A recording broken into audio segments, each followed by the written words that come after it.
સુરત શહેરમાં કાયદો અને વ્યવસ્થા જાળવવા માટે પોલીસ સતત કાર્યરત છે. ત્યારે સુરતમાં ડુમસ વિસ્તારમાં ઉદ્યોગપતિ દીપક ઇજારદારે તેમના પુત્રના જન્મદિવસ નિમિત્તે રસ્તા પર જાહેરમાં ફટાકડા ફોડ્યા હતા. પોલીસ કમિશનરના જાહેરનામા મુજબ જાહેર રસ્તાઓ પર ટ્રાફિક અને લોકોને અડચણરૂપ થાય તે રીતે ફટાકડા ફોડવા પર પ્રતિબંધ છે, જેનો અહીં સીધો ભંગ થયો હતો. આ ઘટનામાં એક ગંભીર બાબત એ પણ સામે આવી હતી કે ફટાકડા ફોડતી વખતે ત્યાંથી પસાર થઈ રહેલા એક કાર ચાલકને ફટાકડા વડે ડરાવવાનો પ્રયાસ પણ કરવામાં આવ્યો હતો, જેના કારણે ભયનો માહોલ સર્જાયો હતો. વિડીયો વાયરલ થતાં આ મામલો ડુમસ પોલીસના ધ્યાને આવતા તેમણે તાત્કાલિક અસરથી પગલાં લીધા હતા અને પોલીસે કાયદાકીય પ્રક્રિયા હાથ ધરી દીપક ઇજારદારની જાહેરનામા ભંગ બદલ અટકાયત કરી હતી. પોલીસની કડક કાર્યવાહી બાદ ઉદ્યોગપતિ દીપક ઇજારદારે પોતાની ભૂલ સ્વીકારી હતી અને માફી માંગી હતી. સેલિબ્રેશનના નામે કાયદાનો ભંગ કે સામાન્ય નાગરિકોને પરેશાન કરવાની વૃત્તિ સાંખી લેવામાં આવશે નહીં. ગઈકાલે રાત્રે 7:30-8ના સુમારે મારા પુત્રના વર્ષગાંઠ નિમિત્તે જાહેર રસ્તા પર મેં ફટાકડા ફોડી ઉજવણી કરી હતી.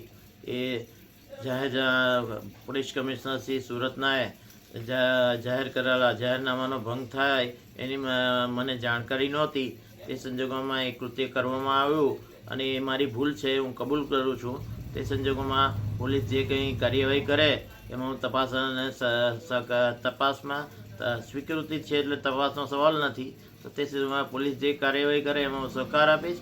ભવિષ્યમાં લોકોને અને મને પોતાને અનુભવ થયો તે લોકોને બી મારી સલાહ સૂચન આપવામાં આવે છે કે જાહેરમાં ફટાકડા ફોડીને જાહેરનામા પોલીસ કમિશનર શ્રી સુરતે જાહેર કરેલ જાહેરનામાનો ભંગ ન કરવો.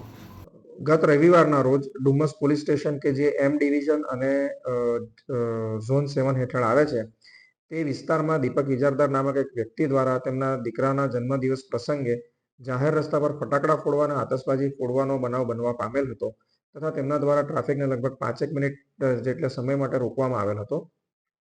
આ અંગે આ વિડીયો સોમવારના રોજ વાયરલ થતા અને પોલીસના ધ્યાનમાં આવતા પોલીસે તેમને પોલીસ સ્ટેશન બોલાવી અટક કરી જાહેરનામા ભંગની કાર્યવાહી કરેલ છે.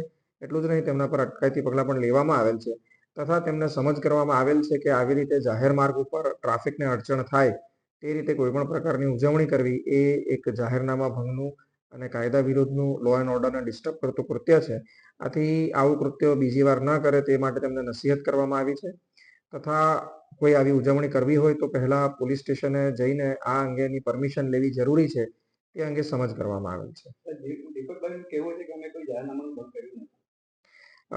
સામાન્ય પ્રજાજનોને એ અંગે માહિતી હોતી નથી કે જાહેરમાં ફટાકડા ફોડવા કે આતશબાજી ઉજવવી કે ટ્રાફિક રોકવા કે એવી કોઈ પણ પ્રવૃત્તિ કરવી કે જેનાથી બાકીના જાહેર જીવનને અસર થાય, આવતા જતા લોકોને અડચણ થાય કે ટ્રાફિકને અડચણ થાય એવું કોઈ પણ કૃત્ય એ લો એન્ડ ઓર્ડરને ડિસ્ટર્બ કરનારું કૃત્ય છે અને તે એટલા માટે જ તે જાહેરનામા ભંગનું કૃત્ય છે એવું સામાન્ય રીતે પ્રજાજનો જાણ હોતી નથી.